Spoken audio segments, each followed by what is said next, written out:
আমি পড়ছি কবি ও লেখক দেবপ্রিয় চাকমার লিখিত বই মৃত্তিকা চাকমা অফিসিয়াল আত্মজীবনী।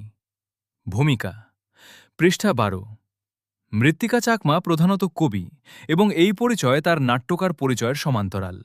বাংলা সাহিত্য দীর্ঘদিন ধরে নগরকেন্দ্রিক ও মূলধারার আধিপত্যে আবদ্ধ ছিল, তবে সাম্প্রতিক সময়ে প্রান্তিক ও প্রান্তভূমির সাহিত্য গুরুত্ব পাচ্ছে। এই প্রেক্ষাপটে মৃত্তিকা চাকমার কবিতা মূলধারায় নতুন দিগন্ত উন্মোচন করছে। তিনি প্রমাণ করেছেন আদিবাসী কবিতা প্রান্তিক নয়, বরং এটি বাংলাদেশের সাহিত্যেরই সমৃদ্ধ অংশ। তার কবিতা মূলধারার পাঠককে নতুন স্বাদ দেয়, যেখানে প্রকৃতির অপরূপতা, সংগ্রামের বেদনা এবং মানবিকতার মর্মস্পর্শী প্রকাশ একত্রিত হয়। মৃত্তিকা চাকমা শুধু একজন কবি নন, তিনি আদিবাসী সাহিত্যের প্রতিনিধি। তার কবিতা আরও অনেক তরুণ আদিবাসী কবিকে লেখালেখির অনুপ্রেরণা যোগাচ্ছে। ভবিষ্যতে যদি আদিবাসী সাহিত্য নিয়ে আরও গবেষণা হয়, তাদের মৌখিক সাহিত্য লিপিবদ্ধ হয় এবং মূলধারার সঙ্গে আরও নিবিড় সংযোগ তৈরি হয়, তবে বাংলাদেশের সাহিত্য আরও বৈচিত্র্যময় ও সমৃদ্ধ হবে।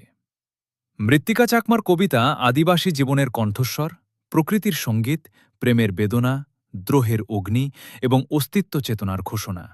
তিনি প্রমাণ করেছেন পাহাড়ি জনপদের কবিতাও সমান শক্তিশালী, সমান নান্দনিক, সমান মানবিক। তার কবিতা পাঠ করলে আমরা শুধু একজন কবিকে আবিষ্কার করি না, বরং পুরো আদিবাসী সমাজের আত্মকথা শুনতে পাই। বাংলাদেশের সাহিত্য চর্চায় মৃত্তিকা চাকমার মতো কবিরা আমাদের মনে করিয়ে দেন, সাহিত্যের শক্তি প্রান্তিকের কণ্ঠকে মূলধারায় তুলে আনার মধ্যেই নিহিত। তার কবিতা আগামী দিনের জন্য হয়ে থাকবে প্রেরণার উৎস, আর আদিবাসী সাহিত্যের সম্ভাবনাময় দিগন্তের উন্মোচন। গিরিকবি অভিধাটি বর্তমান প্রাবন্ধিক পূর্বের একটি প্রবন্ধেও ব্যবহার করেছিলেন। অভিধাটির বহুল প্রচার প্রত্যাশা করছি এবং তিনি এটার প্রাপক। ভূমিকাটি লিখেছেন আরফান হাবিব, সহকারী অধ্যাপক, Bangla, Bandarban cantonment public school ও কলেজ।